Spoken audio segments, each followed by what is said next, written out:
welcome. I'm really excited to be speaking with you today. Today, we're responding to actually a Basecamp listener email and comment. He basically interacts with, through his friend network and through dating, a lot of what he describes as upper middle class, college educated women in New York City who typically went to school around or near New York or upstate New York. Many of them went to elite schools and they don't want to have kids, or they're nervous about having kids. And the question here is, can I effectively counter the arguments that he is getting from them pretty consistently? And he outlined them, I think, very well. The arguments map very closely to what I experienced, or like what I was concerned about before I met you, when I was still a single, ambitious young woman. Not that I'm not ambitious anymore. I think I'm more ambitious now, which is part of the discussion here.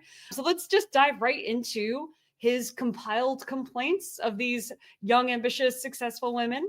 And hold on, before we do any of them, I will be laying out my premise, which is going to be what I'm repeatedly going to go back to in this. Okay. Because I think the questions miss the point in terms of how do you convince women to have kids or be okay with having kids. Okay. Because many people are like, oh, if you create like one that focuses on female empowerment or like an iteration of the movement, they're basically like, make the movement illogical. Because I'm like, well, you can just explain to women that if they do not do this, like if people who believe that women should have a choice around having kids, if those people can't find a way to motivate above reproductive populations, people who believe that won't exist in the future. You know, women will not have these choices. If people who say, oh, women should be allowed to be educated, they're breeding well below replacement rate, then people in the future won't believe that women should be allowed to be educated. And this argument is just completely uncompelling to this group. I think shows how very non-serious they are. And they're like, no, come up with a way to convince me that is compelling to what? Like that makes your own life better? Like that's not the point. It's like when people are like, tell me about how great having kids is going to make my life. It's like, well, no, having kids isn't about making your life better, okay? And if you think that way, it does though. And so that's why I'm going to disagree with you on some of these points. That's the secret. That's the secret, the hidden secret. The We secret. can't let them know that. The people who want to have kids just to improve the quality of their life.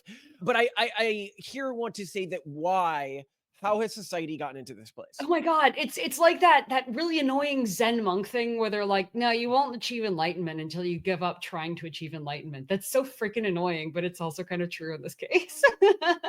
So I was playing in an AI scenario around the Omegaverse. And so people who don't know, the Omegaverse is a popular online fiction used by women in a lot of like erotic artworks where like men can get pregnant and it's weird. It's like there's the two genders, males and females, but then within the two genders, there's alphas, which are like extra dominant iterations, betas, like normal humans, and then omegas, like an extra submissive iteration. Anyway, and this genre is used as a super normal stimuli for many women around like ultra dominance in a culture. And so I wanted to explore one of these worlds. I'm like, that sounds interesting. I'm going to explore one of these worlds. Okay. And what comes up in these worlds, and the concept of omega rights is a really big part of these worlds, right? Like, should omegas have more rights? Why are omegas treated as second-class citizens? And yet, what I love is that these women, right, they are fantasizing about a world different from our world, where like some humans are born wanting to be submissive and sort of treated like second-class citizens, but like it's a good thing because that's just how they're born. Well, and some of them are dudes. Some of them are dudes. So it's not just dudes. It's not just us.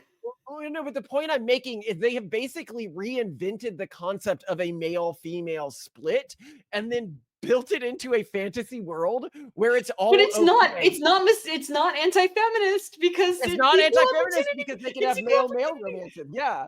But the funny thing about Omegaverse is that the genders otherwise are generally equal. That males and females are generally otherwise equal. It's just that sometimes they're born having a penchant for dominance. Sometimes they're born having a penchant for submission. Anyway, so when I was talking to an Omega rights activist in one of these, and I was saying to it, they're like, well, we should have all of these things, all of these freedoms, all of these abilities to work, all of these blah, blah, blah, blah, blah. And I was like, but you only decided that those are things of value because in this world, most of the works that are published, most of the famous books in history, most of the world's philosophy was determined by alphas because they're the ones who everyone saw and heard. And this is where I realized, oh, the patriarchy created feminism in a way. By that, what I mean is the fact that men have been the dominant gender on earth for so long and written so many of our foundational philosophical works, so many of our foundational narrative works, so much of our foundational religious beliefs, that those things were written with an assumption of a male's desires and life path in mind. And women, when they began to achieve freedom and the ability to act independently, instead of having some big backlog of women written literature they could turn to, instead determined what had value, like freedom and independence and career, and from male literature, literature that was written by males. And so they didn't have Oh some my deep God. philosophical well that they could mine that was female Of coded. like, what would we want to do if we had full autonomy? Because Right. They theoretically, with like a male dominated world, we can see through male literature and actions and behavior under power what they will do if they have their druthers. But because women historically have been in this more suppressed, more secondary, more submissive role, we don't know what they would do if left to their own devices. well, and they didn't build the philosophy, I guess Uh-huh. is the way I put it. Like philosophy more broadly was built by men Men. for other men. Yeah. So Um, what is the female philosophy? well, here's the thing. I think that women had such an unevolved and unadvanced philosophical framework to fall into that the Hmm. framework that they slipped into is what we would call super soft culture. The sort of Just pre-evolved group. devolving to the most basal human instincts and sympathetic magic, folk religions. This is why Yeah, on Etsy sympathetic you can magic, buy magical spells, and folk it's not good. religion, magical thinking, Yeah, pills and angels and zodiac signs oh, um oh no, and no, all of no, this no. represents the types of religious and metaphysical beliefs a group of humans would likely independently evolve if you just left them on an island. It's Without very similar. civilization. Yeah, yeah. Yeah, it's without a civilization to build on because women didn't have a civilization to build on because women historically did not write. And the civilization that was given to them when people were like, okay, but and you do have some, early female literature. You're like, look, you'll be satisfied if you find a man who you respect to spend your life supporting and have a bunch of kids.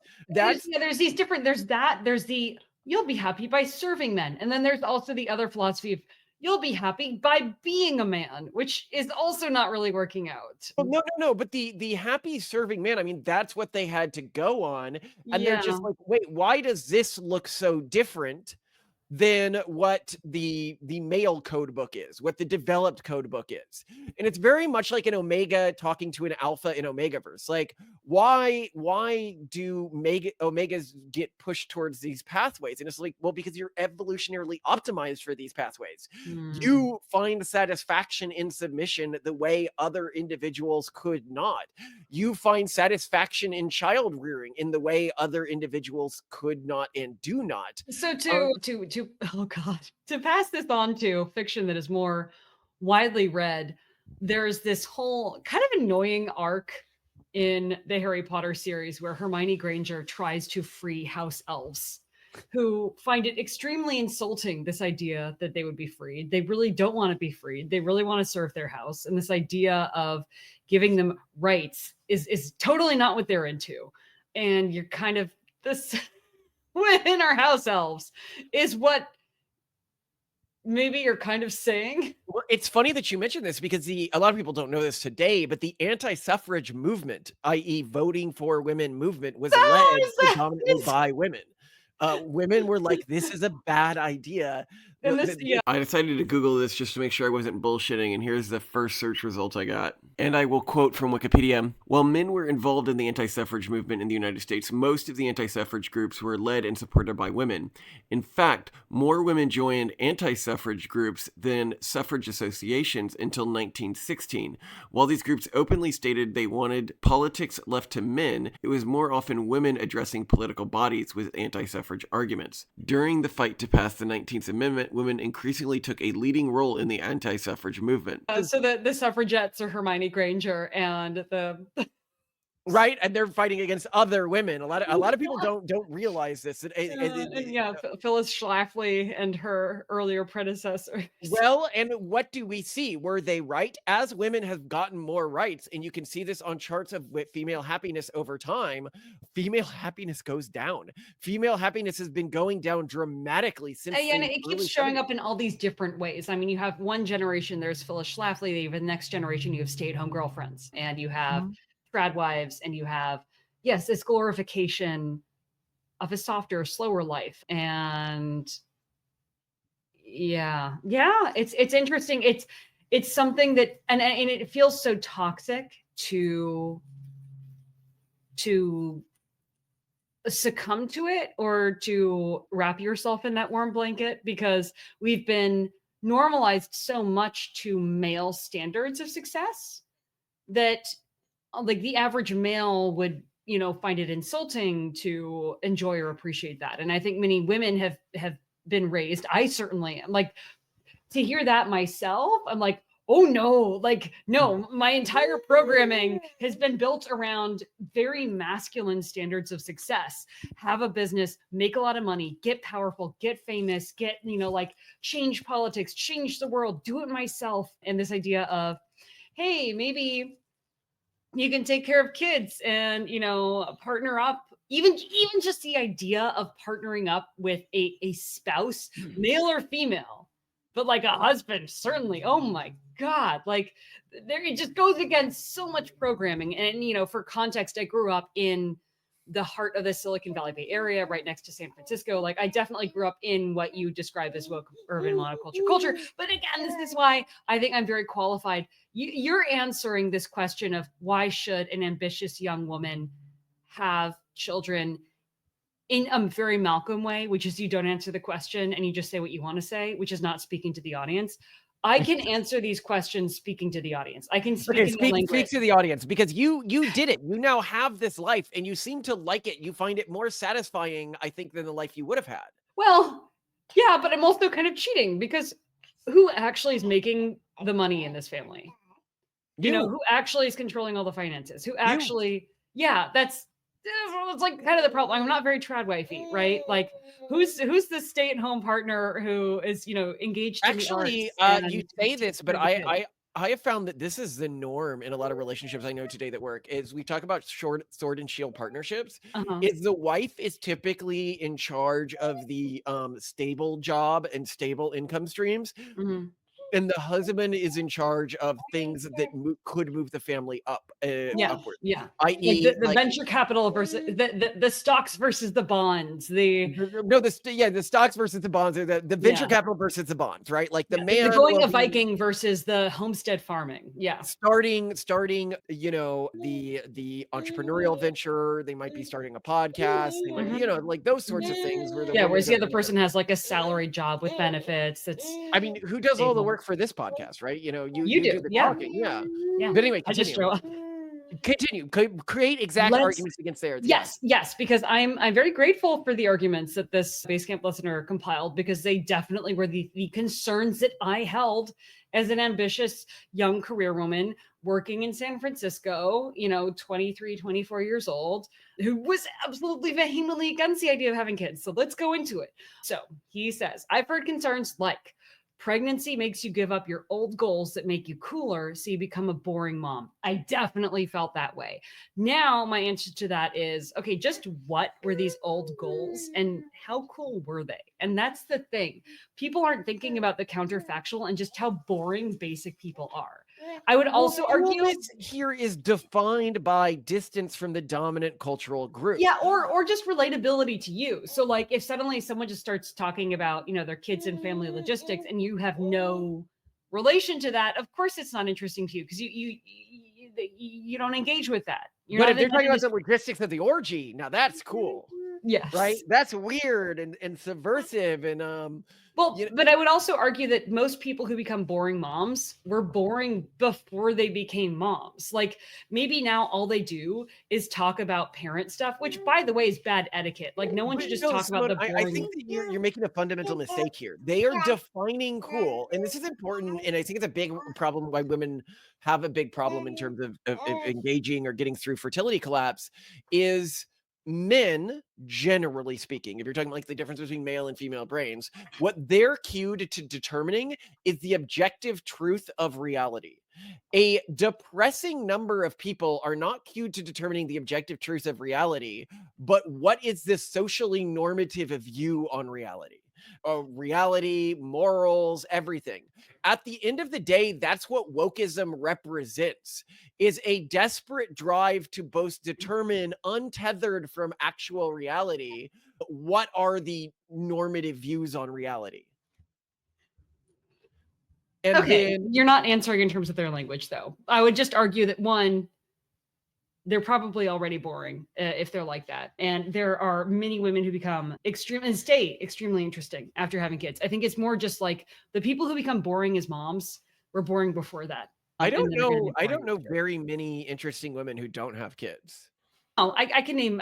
Well, I can name plenty, and I can name like plenty 3. Of more boring moms, and I can name plenty of not boring moms. I would say this is a factor independent of it. Let's move on though, because there's tons of subjects here.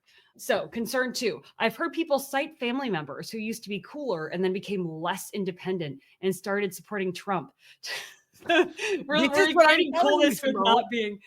To them, they looked up to this family member, but it seems like they did an ultimate betrayal of their old independent personality within their culture by urban monoculture pilled, right? Mm-hmm. They literally think of supporting Trump as uncool when what is more subversive in our existing society than supporting Trump? Like for me, even if I like wasn't rich or anything like that, I'd be like, yeah, that's the subversive cool thing to do, right? Yeah. That's the independent minded thing to do. The non-independent minded thing to do is to do what every other single woman is doing. And here what you can see is I think there's a part of them that's afraid that they'll become this other kind of entity. Yeah. They'll become someone like you who's satisfied supporting her husband and who finds satisfaction in raising kids and who, you are different from them. And it is true that the average married woman does support Trump. White married women support Trump overwhelmingly. White women support Trump on average anyway, but white married women overwhelmingly. It's only single women who are still really stuck in this alternate reality bubble. And they are shattered that they will have this bubble burst around them. Out there, it's nothing but heartbreak. But in here, who wants Pug Sundays? Hand me a microphone, Zyler. Totally righteous, bro. Are we brothers? What I'm saying here is that the key is to get women to open up to logical arguments. But the key to getting them to open up to logical arguments is getting them out of their alternate reality bubble that they're living in. And I understand that this is a challenge people of previous generations didn't have to go through. We are simply dealing with harder times than they dealt with. But because a huge part of both the genetic and mimetic and cultural pool is being washed out this generation, the rewards for successfully accomplishing this are greater than they've been in previous generations. So it's not a question of how you develop an argument that works for them while not forcing them to exit their alternate reality mindscape. You need something that makes them want to exit their alternate reality mindscape, whether that's a relationship with you or a purpose or anything. Mabel, listen, I might not have all the answers. I'm not stylish, and I'm not cool, and I can't make pugs appear out of thin air. Come on! Guilty! But I know one thing well, and that's you. And I know that even though you might act like it, you don't want to be in this fantasy world. Yeah, right. You're scared of growing up. And who could blame you? I'm scared too. Let Look, real life stinks sometimes, okay? I'm not gonna lie. But there's a better way to get through it than denial. Leave this fantasy world. I'd also point out here, the fans of the show where I'm like, oh, this person is definitely going to end up finding a good wife, they are doing really extreme stuff to make this happen for them. Like, one that I know is converting to both Catholicism and Mormonism and using both of those religions' dating markets to find like a broadly sane wife, and I think he'll just stick with whichever religion he finds a wife in. That is commitment in a world where so many of the women have been brainwashed into the urban monoculture, and then once they are, there's just very little you can do that doesn't make them an existential risk to you going forwards in your relationship, unless you're able to break them out and help them develop a new framework for relating to purpose in their lives. And this is where the Pragmatist Guide to Life, I think, would be very important. But also it's just useful because the Pragmatist Guide to Life is a great for dating book. It's basically Simone and mine's all of our first conversations on our like first 5 dates, and the shortest of our books, and 99 cents. And those worlds are sickly and toxic, and you should be trying to break out of it.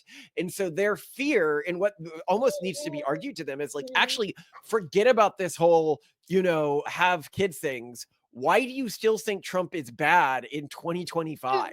Well, but also if you're wrong about something, wouldn't you want to be right? I think part of the fear is like maybe getting married or having kids will expose me to information that will make me change my mind about something that currently a position I hold very strongly. If ultimately you don't encounter compelling evidence that is a stance you should shift to, then you won't change your mind. Don't worry about it. Like, you're only going to change your mind in culture if you find that that's genuinely a better way to live and be, and they're better ideas. So I would also say, don't worry about that changing. If you do change those stances, it's going to be because they're better stances. But yeah. I would also encourage these young ladies to consider other people who didn't have kids but also became less cool, because you could also consider like that childless. No. This is what you're missing here, Simone. You're missing what they mean by cool. That's what you're missing. Is that they became Trump supporters? Yes, what they mean by cool is they broke out of the urban monoculture. Yeah, that is a part of it. It's obviously thrown in there because he used the word Trump in this example, but yeah. Okay. Another concern. Pregnancy makes you stupider. Similar to the first point, they cite people they know that they think got stupider after having children. So let's just take a quick look at the actual, like, what happens when you get pregnant. So several studies have documented mild cognitive impairments during pregnancy, particularly in memory, executive functioning, and attention. So meta-analysis and studies have found that pregnant women often experience declines in general cognitive functioning, like memory and executive functioning, compared to non-pregnant women. But the effects are most pronounced during the 3rd trimester. So one meta-analysis reported significant reductions in these areas, with memory performance declining between the 1st and 2nd trimesters, but stabilizing afterward. And the primary thing that's going on, aside from the fact that your body's being taxed by pretty hard work, is that you're experiencing some pretty serious hormone fluctuations like cortisol and prolactin that can contribute to these changes. And despite these findings, the cognitive declines are generally subtle and they remain within the normal ranges of functioning. So it's not like you're getting lobotomized by having a pregnancy, and they're typically just something that like the pregnant woman or their spouse notices. And then I would point out, so like these are things that happen, but like if you're, for example, running a marathon, or like we talked about in a previous episode, climbing Mount Everest causes permanent, significant mental damage. With these pregnancy and cognitive impairments, they pass when it's over. You recover. And of course, like it's almost like being jet lagged for a while. Like, okay, when you're jet lagged, you're sleep deprived, because you were partying for a week or because you were traveling, you're going to have some mild cognitive impairments and they will pass. So this is one of those things that's, I think I was worried about this. That I've noticed changed. I just think about you and the other mothers of lots of kids that I know is and we've talked about this in an unreleased podcast episode, but becoming a parent fundamentally changes your brain and the way you relate to reality. When I say a parent, I don't mean one kid. I mean like a real parent, like 3-4 kids.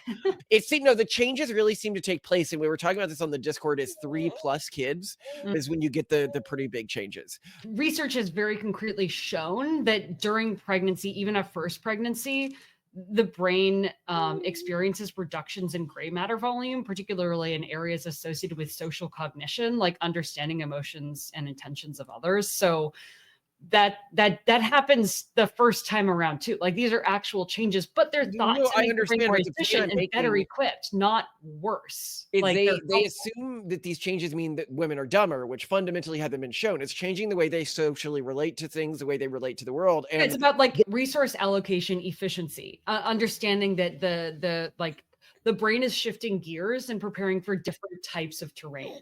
yeah, the biggest change I have noticed in women who have like a real number of kids, like 3 plus, is that they typically lose almost all of their anxiety and almost all of their borderline like personality features.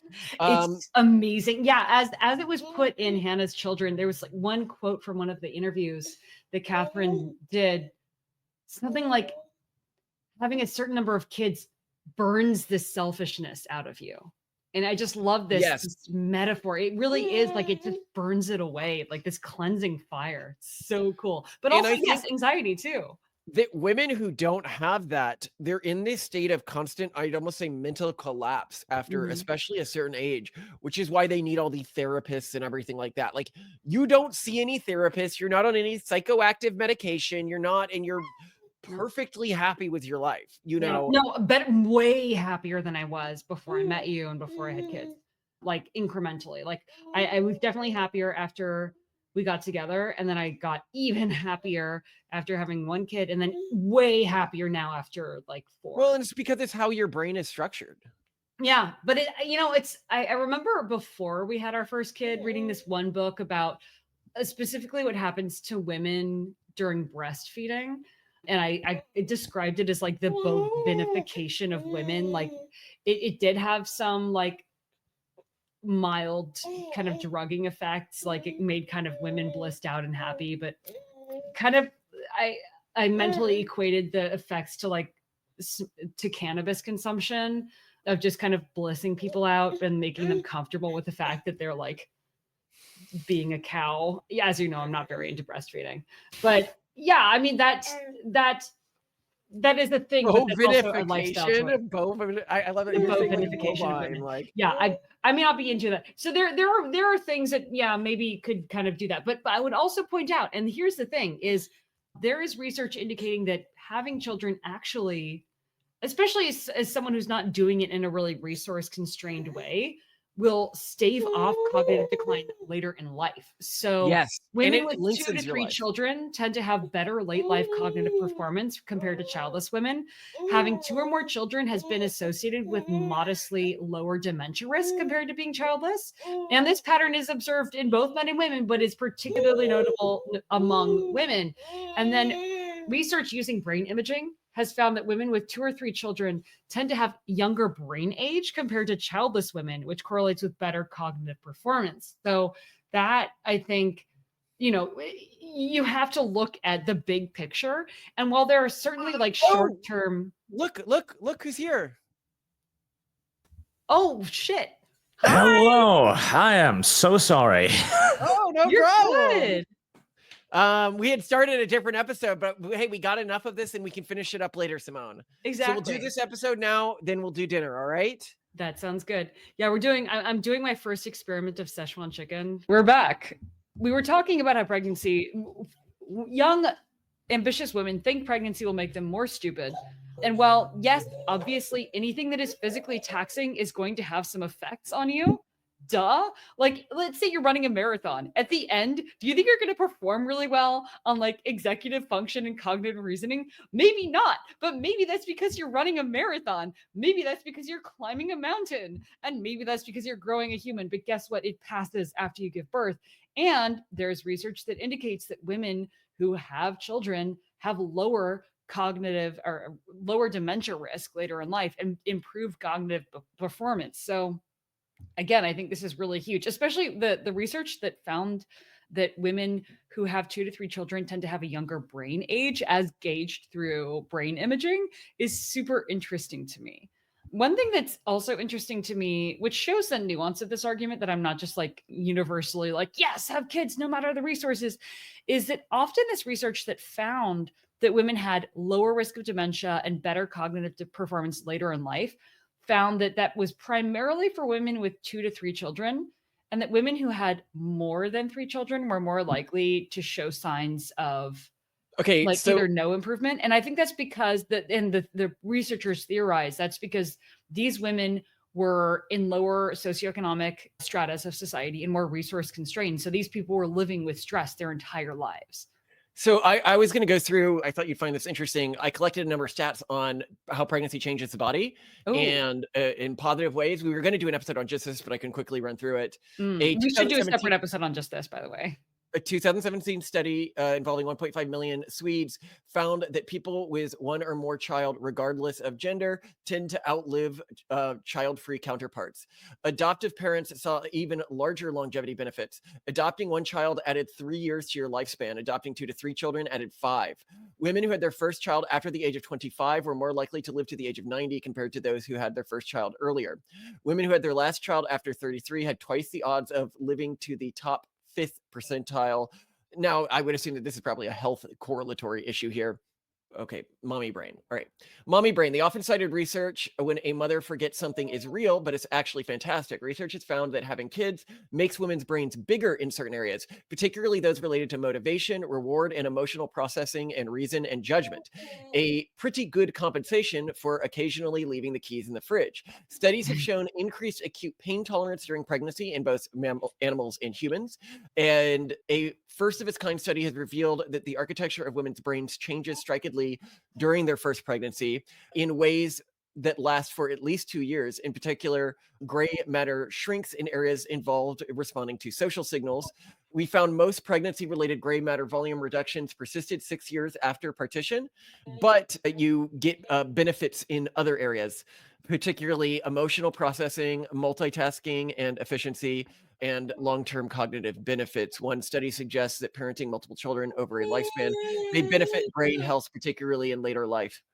I So think that if there were a vitamin or a supplement or a pill that you could market to people that said, this will increase your acute pain tolerance and also make you a little bit less like concerned about social stuff as a woman, the single yeah, childless women would be like, what? Where can I get this pill? This sounds great because it is. basically what we're actually seeing here is a transformation, and we've talked about this in another episode. I don't know if it'll go live before this one, of a female's brain, because this happens to men as well. Like when you get over 3 kids, your brain seems to significantly transform in how you're relating to things. Mhm. Where and it would have made sense biologically that this transformation would make sense. I mean, it would be selected for, which is women stop caring about what other people think of them as much. They Mhm. stop caring about social games. They stop caring about like the Machiavellian parts of Again, you could the take a gender pill for divide. this. You would. And that is what is being lost. It's a Mhm. transition to a mindset that most women would prefer.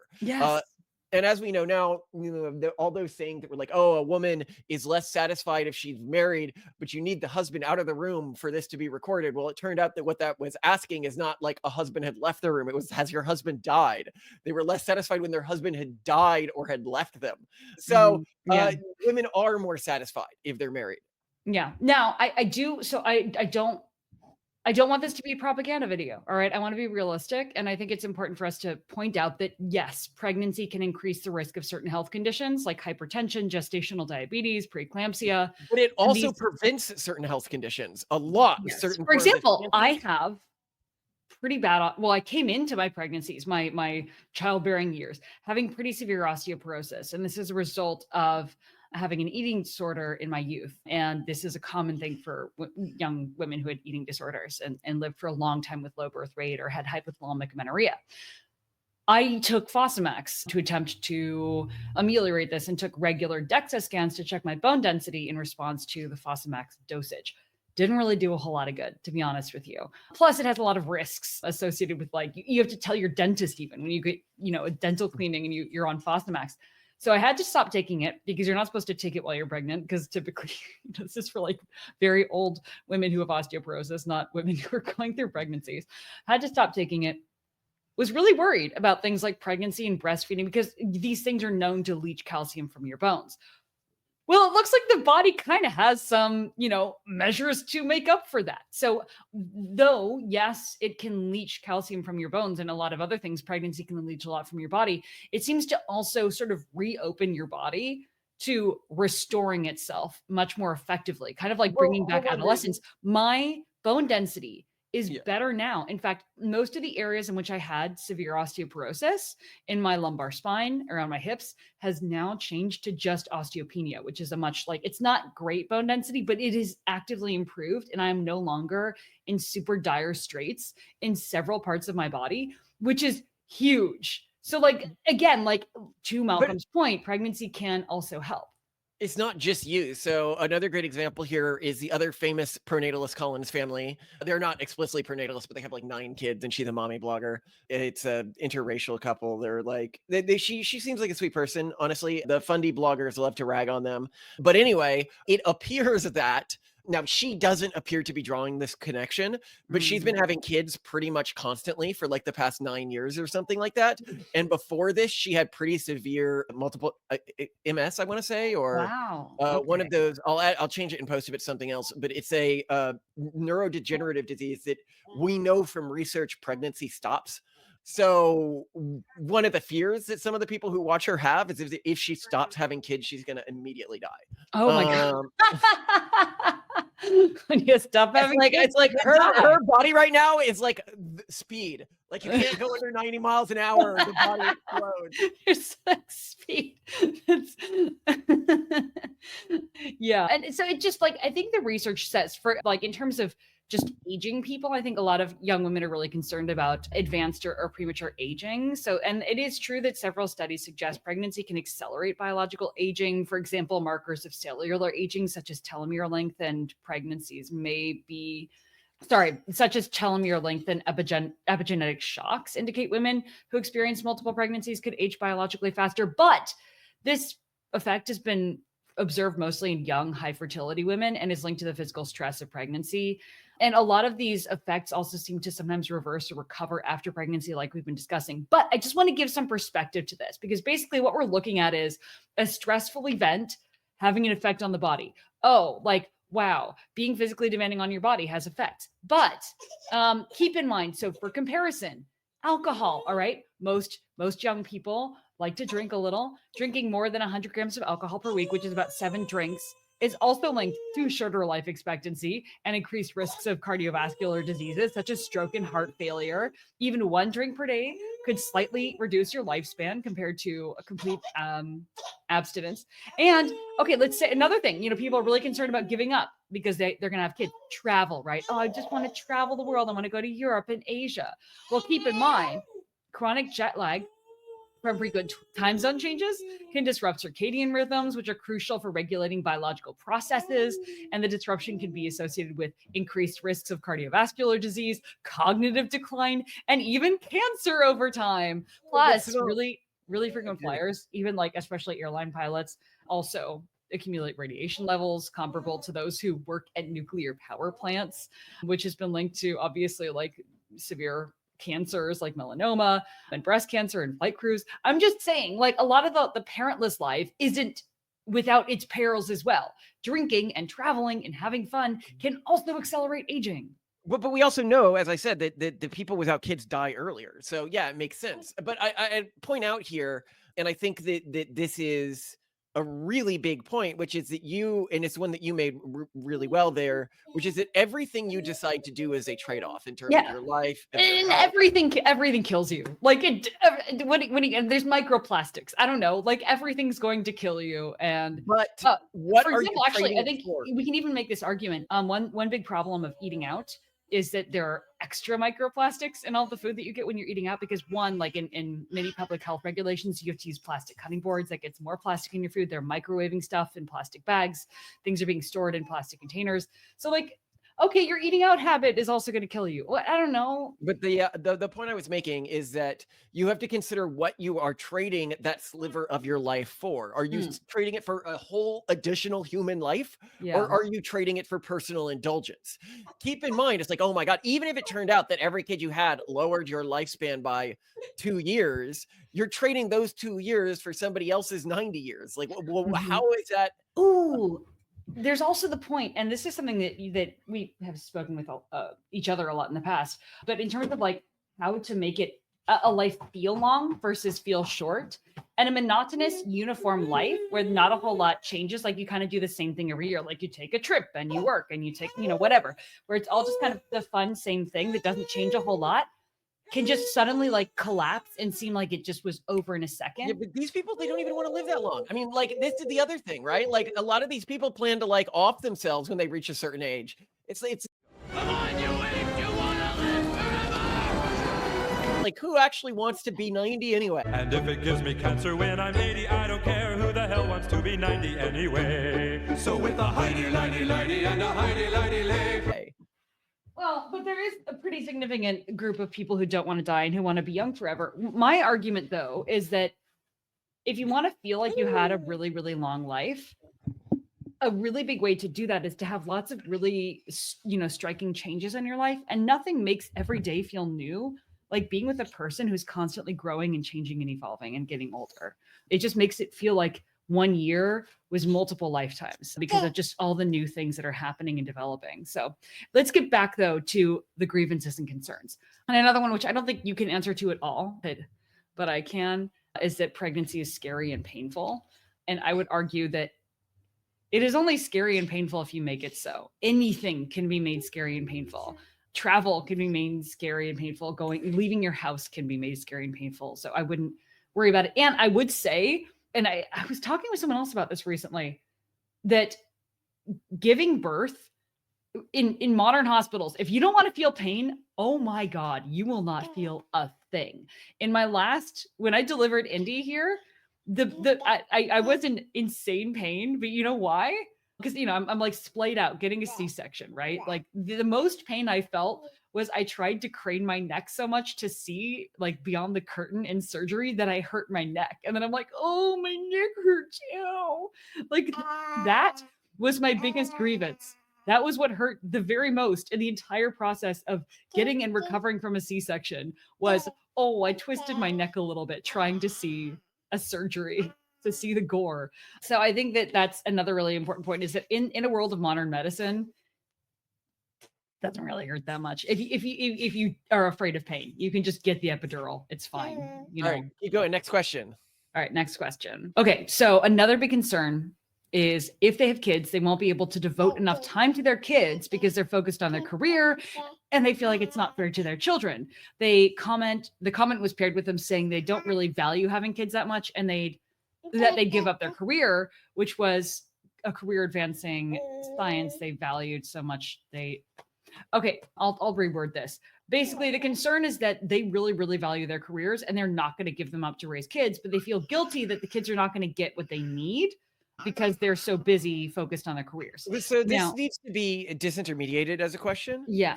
Specifically the point that they were making, which is a logical point, which is to say that I do more for the human race. I do more net good through promoting science or through moving science forwards in my profession than I would do having kids. Mm-hmm. And the core argument against that, and if you want to be logical about this, be like, yes, and how many people who have scientific competency are still having kids? If you are one of those rare humans that shows a natural talent for the sciences, that category of humans is the category that is disappearing fastest. And anyone who is interested in participating in a pronatalist family or a lifestyle could end up having a huge impact on the future of civilization. If you have, as I said, 8 kids and they have 8 kids and they do that for 11 generations, that's more descendants than there are humans on Earth today. Just to like read more of this in reality, so many people that we know, and I'm sure that you can find in your own life, have chosen their career paths or found what is within the bounds of their reach as a person based on the people they grew up around. And just being a career-oriented woman, a marine biologist, a nuclear scientist, whatever it is that you care about, that's your career, just exposing your kids to that is increasing the odds that people in the workforce will end up doing that as well. And you value that, including your kids' friends. Like just having, oh, well, my friend's mom worked for the CIA. I could do that too. And this is shown in studies kind of obliquely. Like there's some research that has shown that children of parents who used government assistance were way more likely themselves to use government assistance, just because they kind of know. More likely. Yeah, like because they know how to navigate that system. They know how to depend on it, and they also realize it's an option. You can do the same in the opposite direction of like, oh, you can show people how to have successful careers in an area, a domain that you think should be given more attention, and you can create that. But more importantly, I want to point out that let's say that the big concern is, oh, these kids aren't getting the helicopter parenting, the high touch parenting that they deserve. Okay, that's not actually necessarily so good for kids. And also it can be very helpful for a mother to have a career. So daughters of working mothers tend to pursue higher education, are more likely to hold supervisory roles in their careers, and earn higher income compared to daughters with stay-at-home mothers. Also, sons of working mothers are more likely to contribute to household chores and childcare, promoting gender equity in future households. So that's great. And working mothers often serve as role models for achievement and independence, like I was saying, which can help children, especially daughters, aspire to professional careers and success. So it's, even if you didn't necessarily have a super engaging career as a mother, it might be worth it to kind of take one on just to increase outcomes for your daughter, or to show your sons how to be really supportive to any women that they marry in their lives. Like if you care about feminism, if you care about female achievement in the workplace, you shouldn't give up your career. It's a good thing.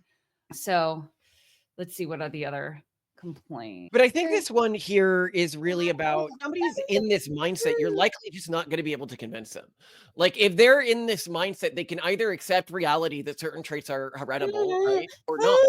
This like religion of blank slateism, I don't pass anything on to the next generation. It's very difficult to convince them of this stuff. But I would, if I was talking to someone about this and I was like, it's so weird that like you identify as a scientist, yet you deny like scientific reality. So it's clear you're not a scientist. You're something else. You're promoting some religion. You're like a nun of this weird religion, and not actually promoting scientific ideology. If what you cared about was that, for example, female scientists exist in the future, if it turns out that we have created a world where being a scientist is completely incompatible with being a mother, then we are not going to get people who are both scientists and mothers in the future. Did you get to the... Sorry, she's like, she needs a nap, but she doesn't want to take a nap. Let's see. A big issue is they feel like they're not even ready to start thinking about it. But I think that's just a sign of like not mentally having your life together. There are many things that people are not ready to start thinking about, but they should think about their inherent values, their retirement, their finances, their personal health. And yes, they should think about kids. But I think this is just like part of a list of things that people are like very avoidant in thinking about. And kids are just one of those things, like finances are another thing, retirement's another thing, and especially your inherent values and what you genuinely believe. Yeah, I think The Pragmatist Guide to Life, our first book, you can get it for less than $1, the ebook version on Amazon. It's got an audiobook if you prefer that. The conversation outlined in that book, I think, is the conversation that gets you to having kids. And a conversation that I would have with almost any girl early on a date. Yeah. What do you value? Why? How do you structure your thoughts? How do you structure your thoughts about reality? Because when you think logically through everything, kids always are an obvious thing to do. It's just that a lot of people, I'm not even ready. I'm not even ready to think about it. What they're saying is they haven't really structured their lives. They're sort of acting on autopilot within a particular life stage that isn't geared around child rearing. And these people really are NPCs. You can sometimes wake them up from it, but it's hard if you waited until like your 30s to find a wife.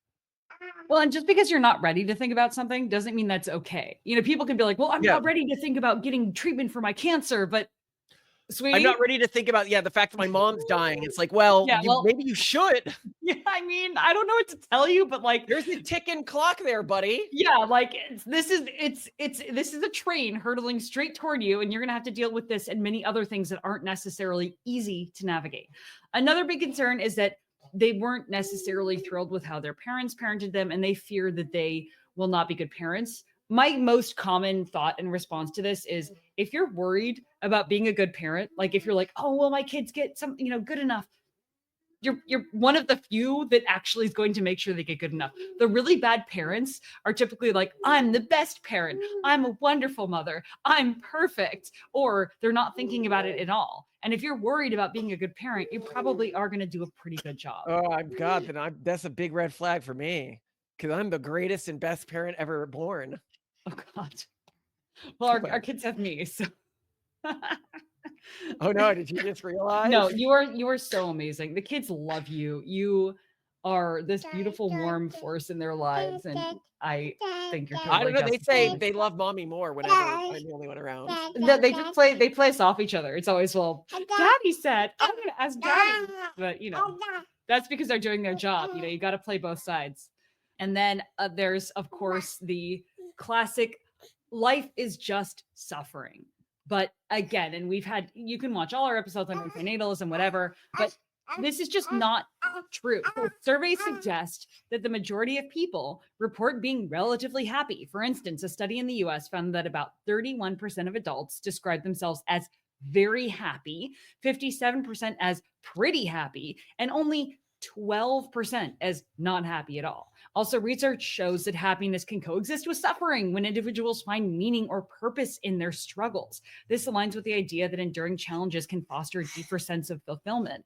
And so I would also say that, especially if you're raising your children with a strong culture, a good religion, No, but also I'd ask them, like, first, when somebody pulls this BS, it's like, why? Why don't you just kill yourself? Like, I'm gonna put that scene from Team America with the hammer. Like, it's not that hard, okay? If you really believe this, these people don't really believe this, first of all. They are taking like a nihilistic, edgy philosophy where, because within the urban monoculture, you achieve social status through self-flagellation and nihilism. It's hard to attack someone. It's hard to make fun of somebody who's being nihilistic, right? Like, it's like dark and edgy. This is the female version of being that like male alpha brood lord who comes out dressed in like the trench coat and the you remember this, right? Edgelord, get down here. It's almost time for prom. Time is a construct. A clock is a prison. I'm happy Edgelord found a date for prom. I'm irate you're the mate for mom. You look good in your tux. You look good in a body bag. Edgelord, one day you're gonna wish you never said that, because I'm gonna be dead. Dead is just dead with an extra E. Yeah, it's so cringe, but I love it, in a way, because I'm not going to say that like you shouldn't lean into this stuff when you're doing it vitalistically, but when you're just doing it indulgently like this, yeah, whatever, and I'd also point out here that please watch our videos on antinatalism. This philosophy wants you all dead, but is weirdly logical about it. We go over all of our arguments there in chain, all of our arguments against negative utilitarianism. They are, again, though, logical arguments, so that they might not be effective on women. So I'll put the quote. Ouch. I know you're not like other females. You like to think about things. You have opinions. Is that a compliment or an accusation? It's a fact. I think the bigger things, if I'm coming away from this, is there's a couple different things here. One is people just not wanting to give up their current identities. I think there's fear in that. And a part of you, the old you does die when you become a new you, and becoming a parent makes you a new you. I think that's scary. I mean, like, even I, as a kid, was afraid of going on like antidepressants, but I never ultimately did, because I was like, well, but if I don't have like my severe OCD tendencies, who am I even? Like, I don't want to not be that, even if it was damaging to me because I was starving myself to death at the time, right? So I see that fear and I understand it, but it's also illogical. And no matter what, you are going to change in life. You're not going to be the person you are now. So one, don't resist that. Two, I think there's this fear specifically of pregnancy, like from a sort of medical standpoint, like it will take away my youth. It will make me older. It will, it's dangerous. It's painful. It's scary. I think that pregnancy should be seen more as like choosing to run a marathon, like choosing to become a marathon runner, and not so much as like undergoing gender transition. I think that like that's kind of how people look at it. Like, oh, there's surgeries and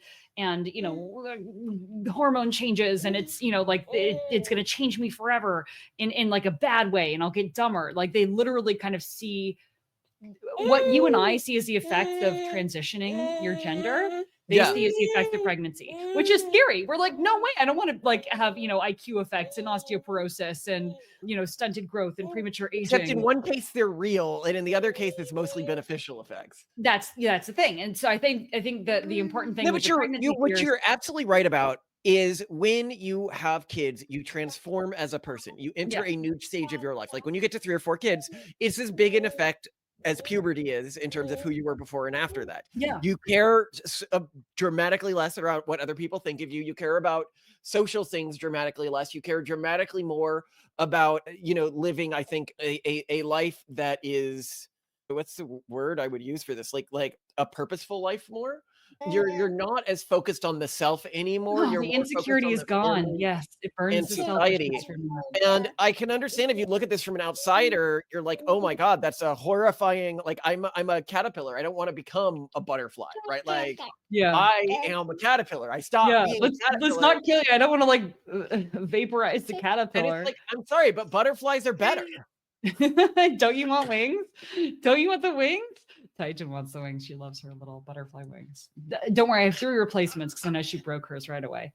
So so the pregnancy stuff, the medical concerns, that's basically just myths that need to be busted. The identity change is like grow a pair of balls and figure out that like that's a good thing. And then in terms of the career stuff, you don't have to give up your career. But and it can be good for your kids. It's good for your kids to be ambitious and a woman and to have a career and then to also raise kids. And you will not be the first person to make it work with childcare. It's not going to be easy, but nothing in life is, and in the end, you either get a career that was, ambitious and great and wonderful, and a retirement that feels empty and kind of meaningless as you discover that, once you retire and leave the office, no one cares and no one follows up with you, and you don't have anything else in your life aside from some hobbies, which kind of get stale quickly. Or you have a successful career and then, retirement or next state, like post-work stage of your life, where you have this amazing family that you get to help support and watch grow and flourish and mentor. And that's really cool. And you probably live longer because of it. So I think that the 2 answers to this question I'd have fall in 2 buckets. Bucket number 1 is like the real thing that's most likely to convince them. The real thing that's most likely to convince them is for you to read or listen to The Pragmatist Guide to Life, go through the logical structures there, and use these on your early dates to build sort of a logical structure for your interactions so that they can begin to build like a framework for how they're relating to reality. And then once they have a solid framework, you can begin to use logical arguments on them instead of these like weaker arguments. So that's thing number 1. That's what really works. But then the secondary thing is I don't even know like if this conversation frame is worth having if a person isn't going to grab onto that. And a lot of women aren't. Like the reality of this generation is a lot of people are just going to be washed out of the gene pool. And a lot of men who try and did their best are going to be washed out of the gene pool, who may have like sanity and everything. I can't change that. It's just the reality of the situation that we're dealing with right now. We are on extra hard mode. This generation is on extra hard mode. But I don't stop playing a video game because it's extra hard mode. I get more excited about it because it's extra hard mode. So the question is, if it's a good game, you keep playing it. That's the thing. For some of these people, they haven't made this a good game. But I think the game's getting better every day. I mean, people are like, oh, what about the economy? What about and I'm like, yeah, but no, we have work from home, buddy. Do you know how the privilege to have work from home? Thank you very much. Yes. The work from home world is a dramatically better world than the world before the work from home world. The world where, you don't have to go to cities anymore. You can live almost entirely online. Like, this is so awesome. Other people see it as dystopic. I'm like, no, I don't have to. People are like, oh, Malcolm, you should like go have friends and do more parties. And I'm like, How about not? yeah, why? And people following up with me on our episode, why did Jews have friends? And very, very Jewish. They're like, but of course you want friends. And I'm like, no, No, I've got a wife, I've got kids. I really do not want friends. I think that we as a society have been like brainwashed into wanting friends by like the power of friendship and media and everything like that. That's the nefarious Jewish stuff going on here, right? It's not all the Jewish conspiracy. It's the power of friendship, okay? Because I am happy living alone on a farm with my wife and kids and a shotgun to keep out the trespassers. Some people who don't like visitors. Some people like... Hey, you! Get off of my property! No! The friends get shot when they attempt to get on our property. Is that it? Yeah. That's my actual... By the way, if you're confused about what we're talking about here, what we argue in that episode is that Jewish culture is much more oriented around having large friend networks than traditional American Christian culture. One of the weird follow-ups from that episode that I've been thinking a lot about is when a Christian invites me to a religious celebration like Christmas or something versus when a Jew does it. When a Jew does it, my assumption is that they want to talk to me. Like that they find me it'll be an engaging conversation. Exactly. Yeah. When a Christian does it, my assumption is generally that they pity me. Or they're trying to convert you. No, it's much more often that they pity you. Yeah, I guess you're right. It's a pity thing. This is why if you looked at the comments, a lot of people are like, "Oh yeah, I know someone's alone on Christmas." Oh, you're right. Yeah. Or like yes. I know that recently that somebody broke up with them, or like it's always like who's sad on this Christmas who I can invite. Oh yes, this act of charity. It's the act of charity to like it's to feel better about yourself. Yes. Yeah, we help those less fortunate than us on the holidays. Yes, and it's such like an underhanded insult for somebody to invite you to Christmas with them or Thanksgiving. It's a backhanded compliment, you mean? Undermined? I guess, yeah. No, it's not a compliment at all. It's an insult. Backhanded. It's backhanded. Insult. Okay, it's an insult. It's a front-handed insult. I don't know. It's an open palm insult. It's a roundhouse. And I know that you think that I'm at home crying alone on Thanksgiving, and that's why I got seriously. Oh my gosh! Like what? Like yeah, the extroverts' vision of what introverts do on holidays is like sit at home, like crying into a bowl of like microwave Campbell soup, and like what's actually happening is they're like at home binging on like anime and video games. No, what's actually happening is I'm gonna put that scene from Home Alone where he's like dancing with all the cards.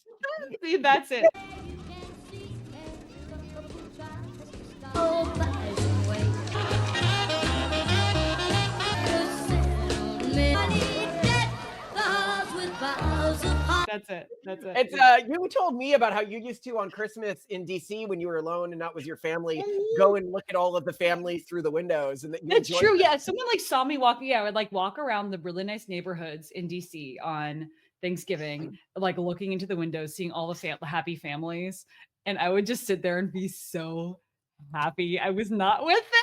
Like, this is so pretty. I'm so glad I'm not there. And then I would go home and like make my own little dinner in my own little way all by myself and be so happy because it was so quiet on campus. Oh, that was. Yeah. Okay. Well, we'll wrap this episode up. It's too long already. But I think introverts unite, find that woman that you will never need to talk to anyone else again, because you will be talking to her multiplicatively throughout your life. Keep in mind, not just all the little quirks about her that you are compromising on. Your kids are going to have those too. Oh God. My kid, when he takes you gave him the little cute Japanese rice ball thing you made, and he eats it grain by grain. That is something my wife would do. It's called onigiri. Can you say onigiri? Okay. No, you take a bite. It's a rice triangle. That was, yeah, he eats, yeah, I give him grated cheese and he eats it shred by shred. I give him noodles and like ramen and he eats it noodle by noodle. He'll never, Toasty though, he's so funny and he has all the names for his rocks. Okay, last night he was so cute.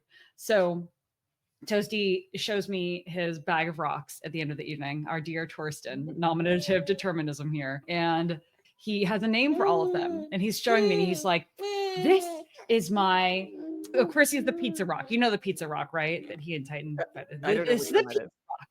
I'm like, oh, the pizza rock. And this is the black and white rock. Oh, the black and white rock. And this is the rolling bowling rock. He has just names for all of them. And this is a spiky rock. I'm like, oh, How excited is he going to be when he's able to understand that his name is Thor's stone? I know, right?